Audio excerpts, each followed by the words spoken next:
Welcome to the Education, Career, and Beyond podcast. We've combined life experience with young adult drive and ambition. Are you just starting to college plan?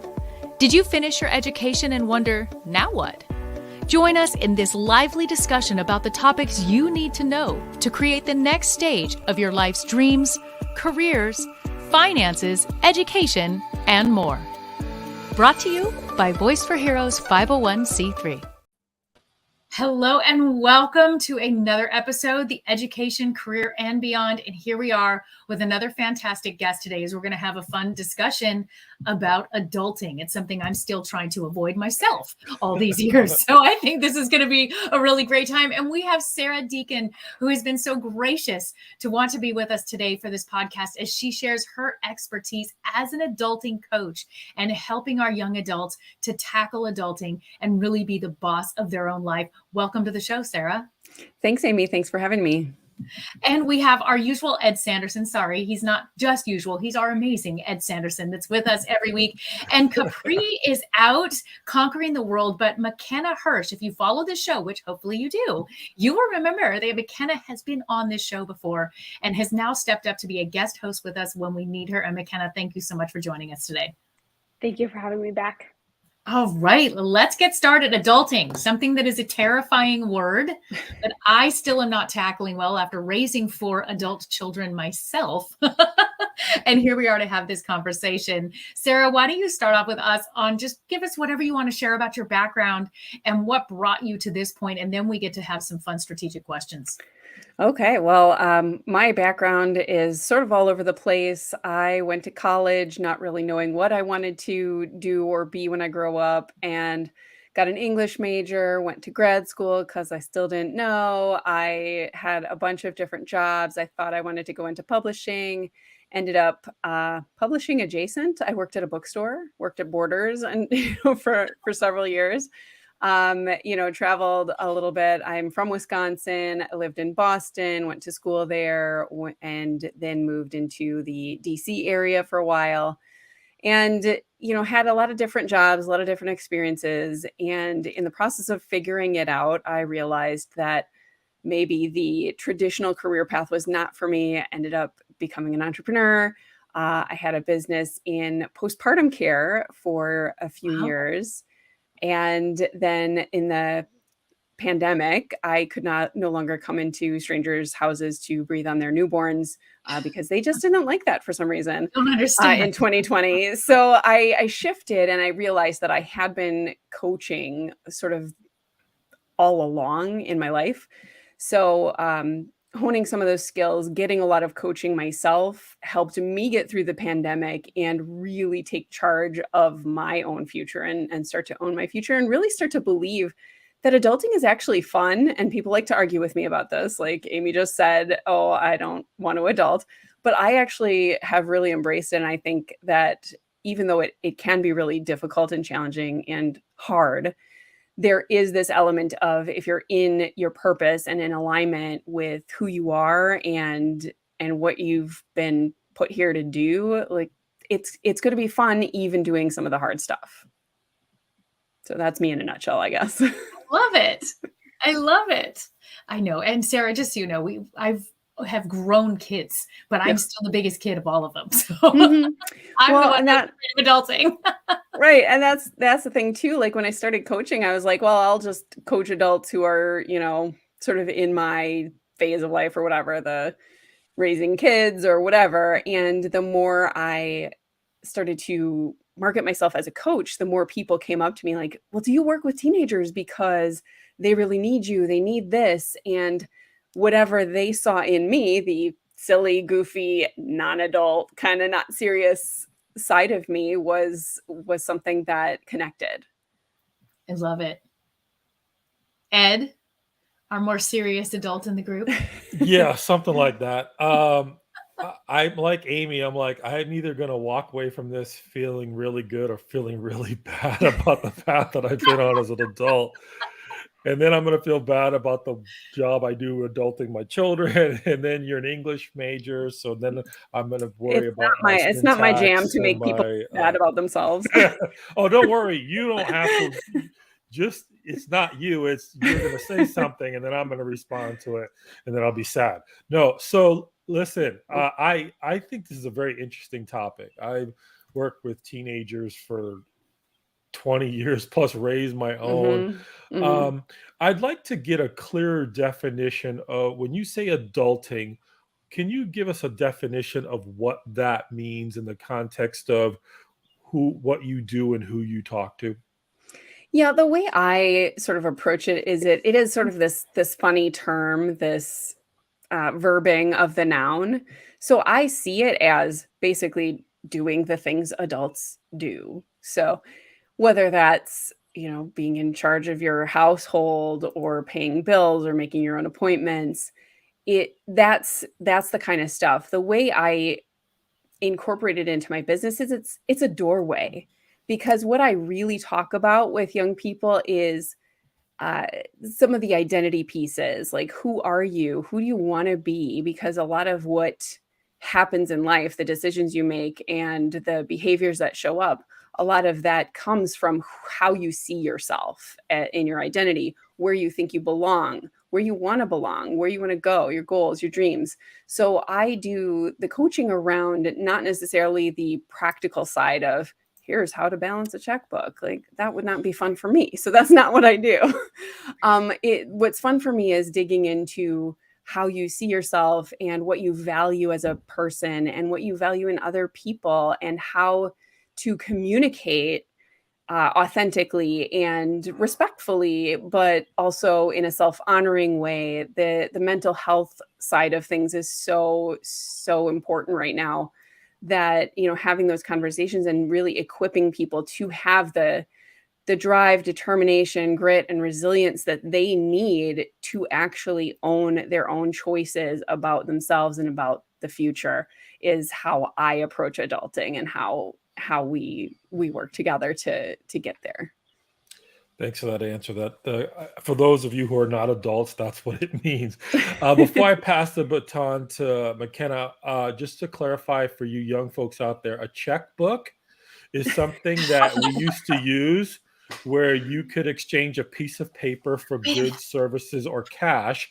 And balancing a checkbook, which you probably don't know anything about, is making sure you have enough money so you don't overdraft your account. It's math. So Yeah. I want to make sure we clarify some of these. I should have said basics. budgeting or online banking or something. I thank you for clarifying that, because it's true. It's The only reason I'm those thinking math about it, things.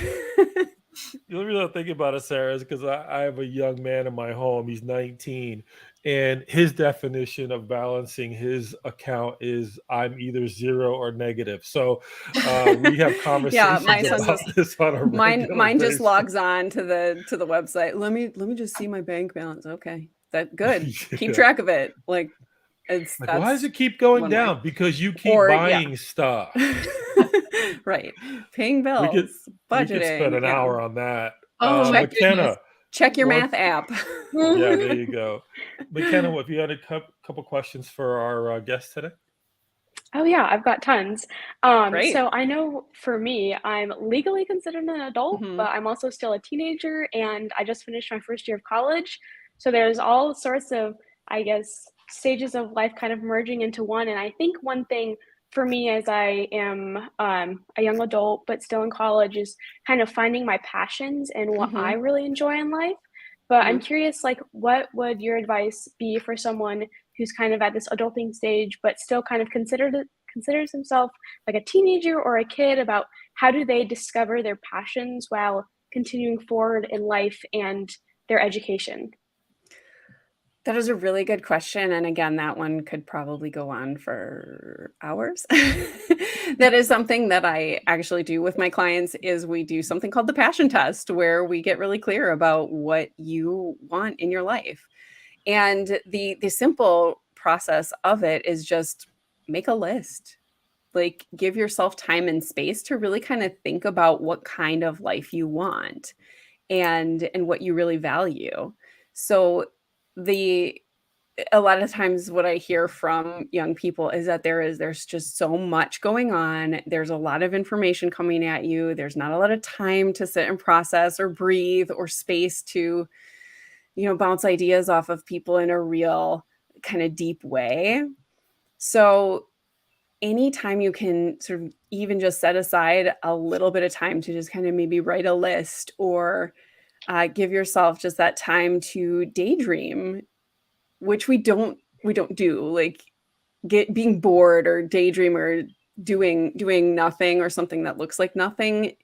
We tend to start to judge ourselves for not being productive or going forward or making progress or whatever. But unless you actually take the time to figure out what you actually want, you're going to spend so much time just reacting or avoiding what you don't want that it will continue to feel kind of scattered and overwhelming and stressful. So my whole approach is like, find ways to simplify and connect with even just one or two things that you really want or you really value in your life.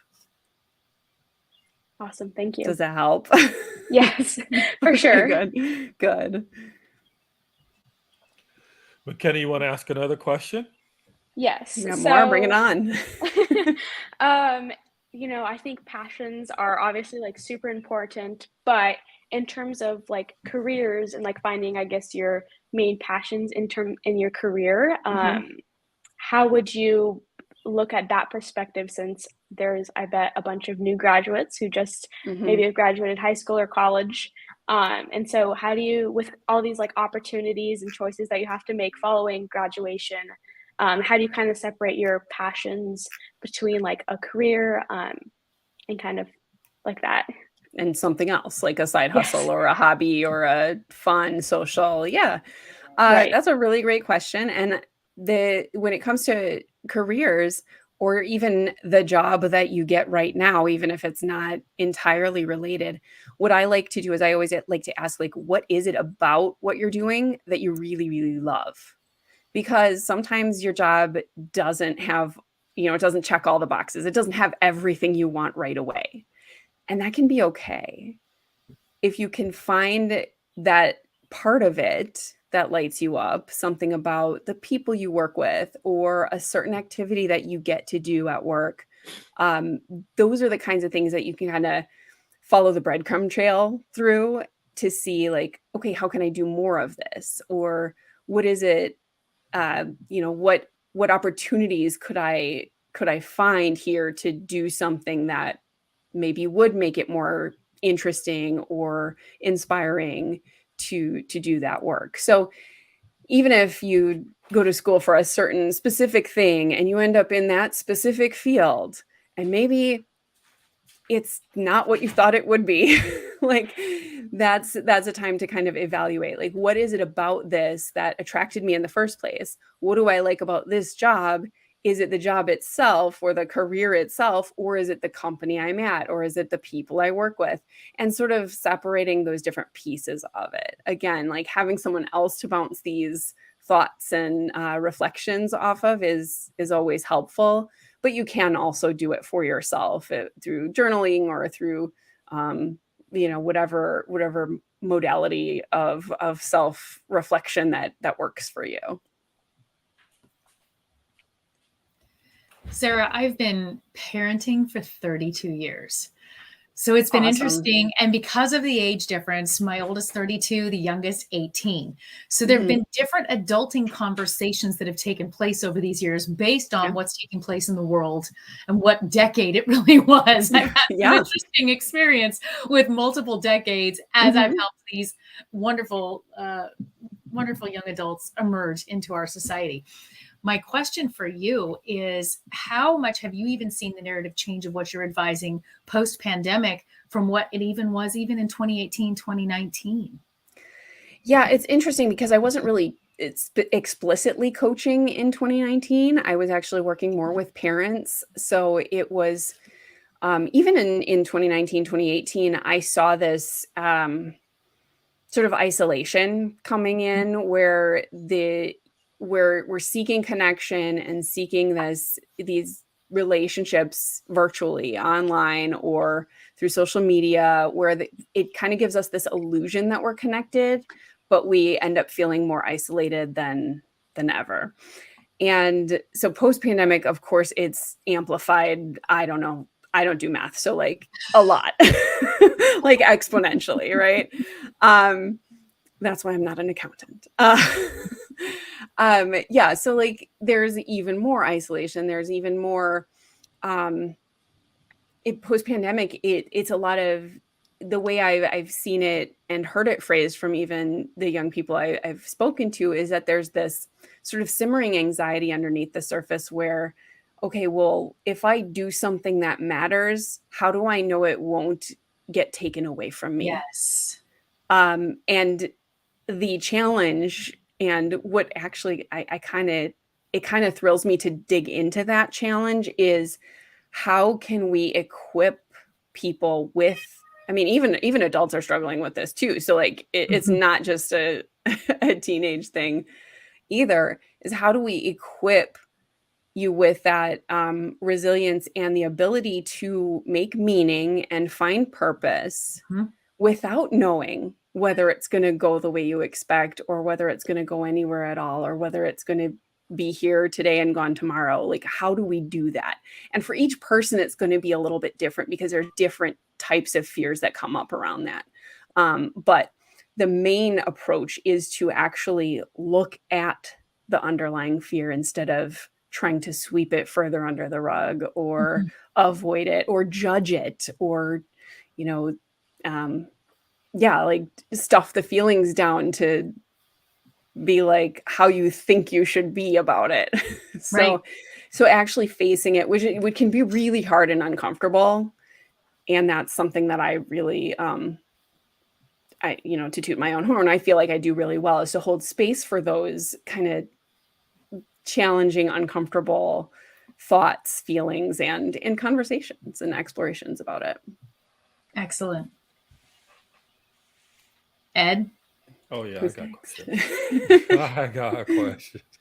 Sarah, I got to tell you, I was on your website and I should have guessed you were a writer because you have some really interesting language on how you describe things. And I wanted to ask you a couple of questions about a couple of things I pulled off your website. And I think McKenna alluded to this, but maybe you can take a little further. It says, tap into your experiences, inner wisdom, and your strengths. And so I think some young people might think, I don't have much of any of that. So how do they take the limited experience that they have and use that as a way that they can begin adulting and working through some of those challenges? Something that I've noticed about young people is they are so much more self-aware than I was when I was young right now. So even if you think you don't have strengths or a lot of experiences, you do. I was talking with a young man who really, like, this kid was convinced he had nothing to offer, no real future, no prospects, nothing. And as we spoke, I kept asking him questions, well, what classes do you like? Where do you, what lights you up? Where do you spend your free time? What do you do with your friends? That kind of thing. And we talked for a little while because it was like, oh, nothing. I don't know. I don't like any classes. And it was just like the defeat there was kind of like you say, Ed, he did not think that he had any strengths, wisdom, any valuable experiences or anything like that. But as we talked, it came out that he, with his friends, enjoyed playing tabletop role-playing game, Dungeons and Dragons, with his friends.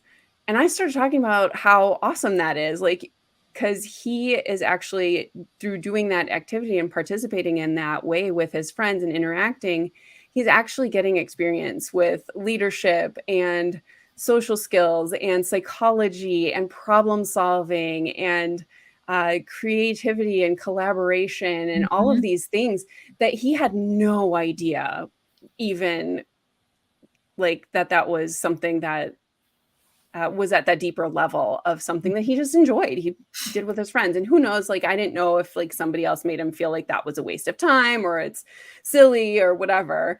But I actually played role-playing games when I was young, and it really served me in a really effective way.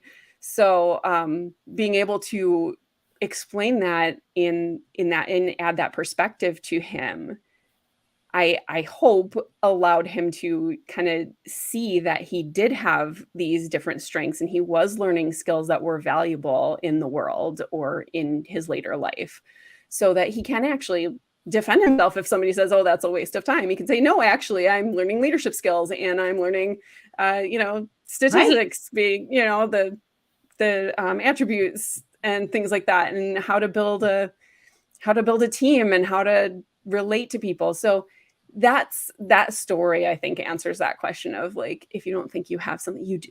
Like you do. Yeah. And you just need to find what works to find out what that is. It's not a matter of if you have it, it's what it is. That's a really great answer. Really sometimes great. You have to dig a little bit to find those little hidden jewels.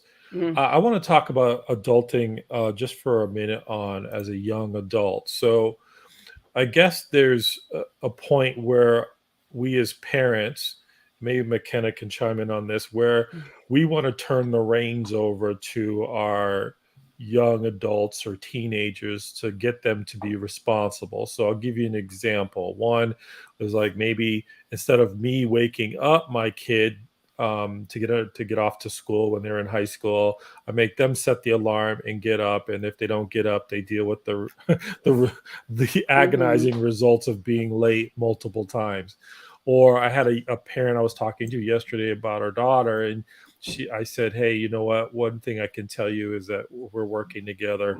I set the appointments with them. They're responsible for being there. And she just was like, oh, thank God. I don't want to be involved with that. But it does beg the question, when do you start that? And how much accountability should they have as they move through high school before they even get to college, when they're kind of on their own to do those things? Yeah, I think it's different for every family, and certain parents are going to be more involved than other parents. So it's different for every family. And I think what you said about, setting the alarm in the morning and being late for school and having to deal with that natural consequence, like that's a really it's kind of a low risk consequence. Like it's not going to, follow them on a permanent record forever or anything like that. Like they'll deal with it and they'll learn. So it's like, if you forget something at home, I'm not going to bring it to you. So that's sort of those, low impact natural consequences that helps develop those skills of, remembering and, failing in a safe way, where you can learn from it and you can feel it and feel upset, disappointed, frustrated, mad at mom and dad about it, whatever. And then you can move and make sure that you remember next time. And that, I think, does happen in those early teen years. Even in elementary school, if my kids forgot something, I'm like, I'm sorry, I can't give it to you right now because I'm doing stuff. So adulting, you're an adult. Yeah, right. Yeah. Exactly. I'm adulting on my own. Right. And, if I could, I would help, but it's a balance, because we want to show them that we love them and that we've got their back as parents, like, of course. And sometimes it's, this is on you, and I'll try to do better next time. Or what support do you need? It comes down to sometimes having a conversation of, hey, I see you have this goal, or I hear that you want to do this thing. Do you need my help with this?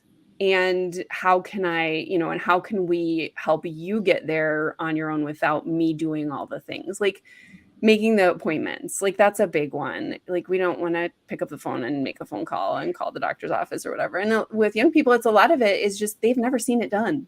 They don't realize what the process is, and that person on the other end of the phone is there to help you and wants to, get you what you need. So sitting down with them and saying, okay, we're going to make you an appointment now. Here's the number. And have it on speaker. Hi, I'm calling to make an appointment for X. And then they hear the person on the other line go, okay, cool, let's do that, Yes. and then it's fine. So it's reducing the fear around the unknown. Mhm. Like, I don't know what to expect. So then there's fear. So if Sarah, we can reduce the fear, then we can move forward. I just had that same circumstance the other day with my 18-year-old. She was trying to purchase something with her debit card online, and it was not accepting the purchase because it was fraud alerting. So she got the Ooh. notification, is this fraud? She clicked no, wasn't working. And she goes, what do I do? I said, you call the number on the back of your card at the bank, and we have this conversation. You're right. She just went into panic. So I sat there with her as she went through the prompts, and just what you described as the customer service came on the phone, handled it, so made that solution. It now was going to be able to complete the purchase, and now you know what to do. And Right. I think just me sitting there gave her the confidence to walk that step. And I know now she'll be able to do that the next time. Right. Yeah. Excellent example. I know we're coming down to the last just couple minutes here. Quick question though, is a Gen Xer here. And I know that Gen Xers, we are known kind of the forgotten generation. We had to parent ourselves basically. I think we really didn't have the same resources. And then you flip over to maybe some of the millennials who had the helicopter moms. And now we're in this different time and place. Do you see that this narrative and having these conversations, that we're finding that shift where those of us parents at this stage now are trying to get it right and find that happy medium? I think parents at every stage are trying to get it right. We want to do right by our kids. We love our kids in whatever generation we're in. So yeah, I think totally we're having a lot of conversations around mental health, around breaking generational cycles, around healing our own trauma as parents, as adults. And we don't want to pass on the same trauma to our kids, and we don't want to pass on any trauma. And it becomes a conversation around, well, what do we need to do? Because again, we all see life differently. And how do we bring common language to the family? Like I said, I'm an English major, so I do a lot with language and words. And when it comes to communication, it is about like, what words are we using? What is our tone? What is our body language? And what are the stories that we're creating? And how do we check them? How do we check them? How do we check them with ourselves? And how do we check in on them with others? I love it. I don't know. Yeah. Thank you. Thank you. My McKenna, video blanked out for a minute. Yes. Do you guys have any last thoughts or last questions? Yeah, I wanna allow Sarah to kind of get in some info on her course. I love the title, Sarah. What the future? Tell the folks about your course and what they can expect to get out of taking it. Well, the What the Future course is just a little bit of an intro to me if you're not ready to dive into a full conversation. I really prefer getting right into a full conversation with me. So I don't promote the What the Future course too much. It's a few let's see, I'm trying to think of what is even in there. There's some information, a couple of surveys and a couple of videos, just sort of introducing my process and how I work and how we might work together. And then at the end, there's an invitation to a quick session to kind of, have that one-on-one and interaction. So they hopefully would get out of the course some introduction to what the passions are and laying some of the foundations for if we would work together. And that being said, it can stand alone. If you don't want to move forward with me, that's totally okay. Some of the work that is in that little course will give you some of the opportunity to reflect on what you want to have or do or be in your life, and then you can take it from there or not, or do whatever you want. And it's going to be so much more valuable to lead into that further conversation. Very Excellent. nice. And for all of you listeners, the link is in all the show notes. If you're watching this on YouTube, if you're listening to it, wherever you stream your podcast, the link to her site to reach out to Sarah is in the show notes. So we didn't let McKenna get much in here. I still got a half a dozen questions, which half an hour I should have known was never going to cover it. So listen, I'll Sarah, have to we'd come love back to have again. you back. Yeah, that would be great if you'd like to join us again. This Absolutely. conversation about adulting is fascinating to me. Kids are so different in families. Some of them want to grow up super fast. Some of them don't really want to at all. And Yeah. then like Amy and I were still trying to figure out how to be an adult. So there's a Oh, I lot get of plenty of grown-ups who information reach there. out to me too. Yeah, I'm not surprised. Finding your way, right? So listen, we got to wrap it up here because Sarah's got some adulting to do for her kids, Yeah. and I do too. So listen, on behalf of Amy and McKenna and myself, Sarah, thanks for being here. We appreciate you being on Thank the you, Sarah. Education, Oh, yes. Thank you Career, so much and for having me. Beyond and the Beyond podcast, and we focus a lot on the beyond, right? So what we can do as we grow and mature. And listen, this is a great episode. If you listen to it, you like it, just give us a thumbs up. If you think there's another parent or a young person that might benefit, please share. And then, of course, we'd appreciate if you subscribe because we have guests like this on all the time. And also go back and look at some of our episodes that we've already recorded. We had some great guests in the past couple of seasons. So on behalf of the three of us, we appreciate you being here. Education, Career, and Beyond podcast. See you next time.